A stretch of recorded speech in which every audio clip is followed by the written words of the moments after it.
这段时间，在美国的努力下，南部海域的局势被搅得越发紧张。在国内疫情如此危机的情况下，还打着自由航行的借口跑到我国海域进行军事活动，真是在作死的路上越走越远了。根据最新消息显示，美国海军麦凯恩号驱逐舰在南部海域参加了澳大利亚皇家海军和日本海上自卫队的联合军演。除了此次参与这场军演的美军麦凯恩号驱逐舰以外，还有澳大利亚海军的阿伦塔号护卫舰以及日本自卫队的雾羽号驱逐舰。报道中声称，在整个演习过程中，三国将共同训练，提高盟友国之间的集体能力，维持海上安全以及随时应对在任何地区出现的突发事件。事实上，美国麦凯恩号驱逐舰曾多次在南部海域展开相关活动。据美国太平洋舰队发布的消息得知，自10月7日以来，麦凯恩号驱逐舰就一直在南部海域活动，在此期间还组织舰员进行重机枪武器操作的训练。此外，该驱逐舰还在本月的12日与日本准航母舰队在南部海域展开了联合军事演习，而包括该驱逐舰在内的多艘军舰更是接连在南部海域挑衅我国。此前，里根号航母在南部海域展开了大规模伤亡演习，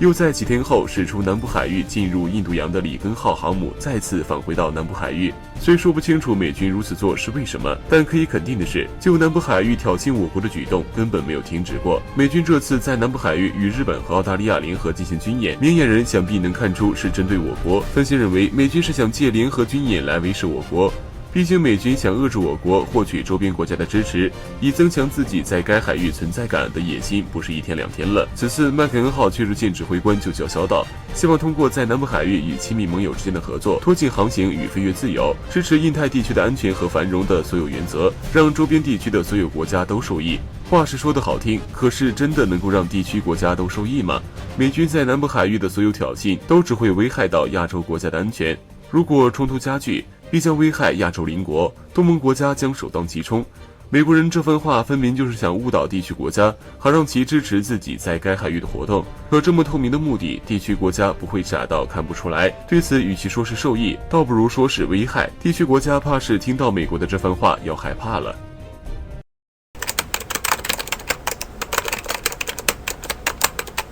据俄罗斯军事论坛网站10月20日消息显示，美国海军的首款隐身驱逐舰朱姆沃尔特号近日首次进行了导弹试射。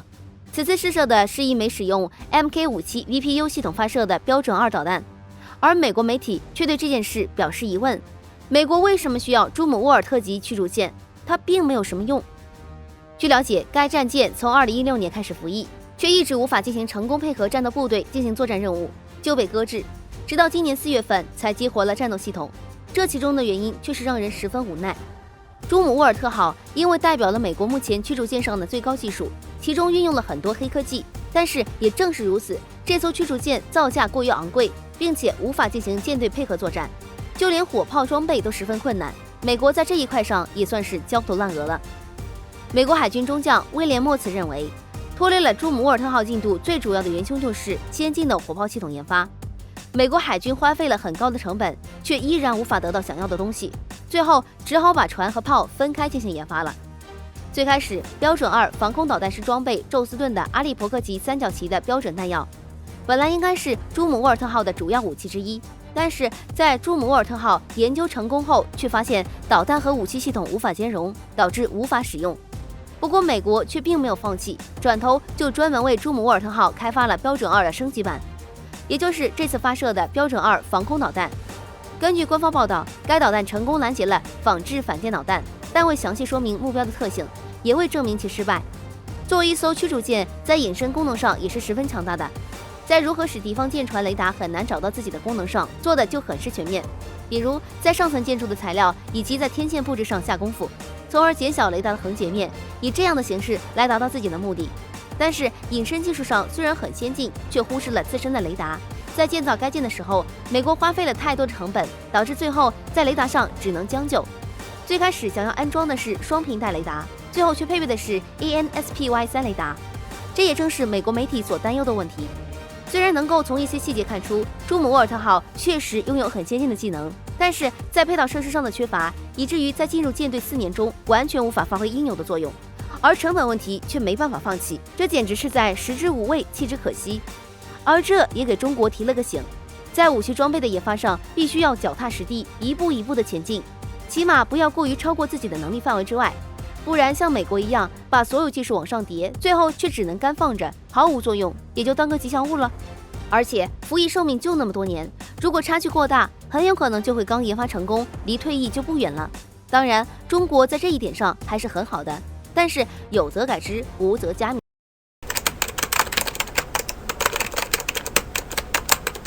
据美国广播公司新闻网10月21日的报道称，美国海军发言人表示，一架 FA-18超级导黄蜂战斗机20号在加利福尼亚突然坠毁，但飞行员安全弹出。据了解，超级大黄蜂正在进行飞行训练，在途中突然发生问题，导致坠毁在加州中国湖美国海军航空站。虽然飞行员及时弹射出来了，但是目前依然在医院进行治疗，并且坠落后燃起了大火，消防部队在灭火时花费了很长时间。有媒体表示，该战机上可能携带一定数量的弹药。对于这件事，就有网友表示，从今年起，美国至少摔了10架不止吧。还有一位网友表示，摔多了才好找国会要钱呢。这么一说，好像还是蛮有道理的。值得一提的是，美国在今年内连续发生多起坠机事故，比如就上个月，海军陆战队的一架 KC-130J 空中加油机跟一架 F-35B 同样也是在加利福尼亚州相撞，导致一架迫降，一架坠毁。另外，今年美国的5大机 F-22也曾坠毁过。要知道，这可就没得补了，早就停产了。还有 F-35虽然没停产，但是坠机也算是十分心痛了。再有一架121预警机也在今年坠毁过。还有好几架战机坠毁，就不一一详述了。众所周知，美国军费一直以来都牢牢占据全球头把交椅，而美国为了维持自己的军事地位，又一向喜欢在装备上多面开花，还总喜欢到别人家门口找点事。要知道，在家花钱不多，但是一出门那花销可就大了去了。所以军费这么一摊，分到自己身上的好像就不多了，并且美国飞机造价可不便宜。就像网友所说，真的很怀疑美国军队这是想从国会要钱。当然，这只是笑谈。但是，美国如此频繁的坠机，也不得不让人怀疑美国是不是国力衰退了。毕竟国家重器都不锋利了，何谈笑傲人间呢？美军这段时间频繁摔机，其实最大的致命问题就是后勤维护不足，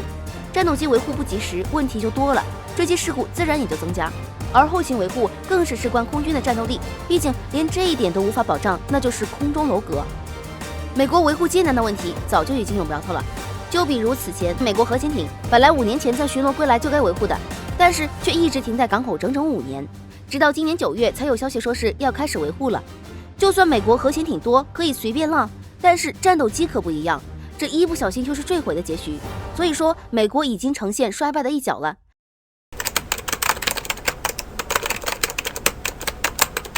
据检视防务周刊网站最新报道，日前，美国海军的首款隐身驱逐舰朱姆沃尔特号首次进行导弹试射。据悉，朱姆沃尔特号此次试射的是一枚标准2防空导弹。项目经理马特·施罗德上尉在一份声明中称，今天的成功测试不仅证明了该船发射导弹和进行自卫的能力，对于我们向海军技术上最创新的军舰进行更先进的战斗系统测试和操作也迈出了重要的一步。不过，其自从服役以来就备受争议。例如2016年曾因问题太多被除名，其在没有安装完整战斗系统的情况下试航4年后，朱姆沃尔特号今年早些时候被交付给舰队使用，因此也得了个中看不中用的名号。又如其战斗力仍是个谜，因为它还没有为先进火炮系统找到弹药。不可否认的是，目前朱姆沃尔特号确实存在某些难以解决的问题，但是我们不能因为其存在的某些弊端而对其进行全盘否定。至少在其首次试射导弹后，其不再只是可供摆设的花瓶，而是真正具了一定的战斗力的驱逐舰。另外，我们不能忽视的还有其一身的黑科技。从外形上看，它区别于以往的任何一艘水面战舰。为了服务于隐身性能，其采用的是内埋式设计，几乎没有任何外部设备。其本身采用独特的双波段有源相控制雷达，这一事实也不容忽视，再一次提高了该驱逐舰的隐身性能。其武器系统更是黑科技满满，如舰载自卫系统，无论是在干净的还是充满电磁干扰的环境下，都能很好的保护舰船及其舰员不受敌人的空中威胁。又如其舰炮系统是由先进的155毫米舰炮组成，其打击火力等同于12门常规的 M198 野战火炮等。未来其形成战斗力之后的战力绝对不容小觑。在该次试射导弹发射后，美国民众大为兴奋，其中一位网友就十分期待地问道：一些退休上将梦寐以求，他会离开海湾部署吗？遗憾的是，美国网友的这一期待或许要落空。基于隐身的考虑，朱姆沃尔特级驱逐舰的船体采用穿浪逆船旋舰体的设计，但同时也带来了一个严重缺陷，在恶劣气候下的适航性存在较大问题。这直接限制了该驱逐舰的活动范围。未来其将主要针对滨海海湾，对于远洋海战就比较吃力，只能在近海晃悠。这一点对于有着世界霸主梦的美国来说，大概是极为致命的吧。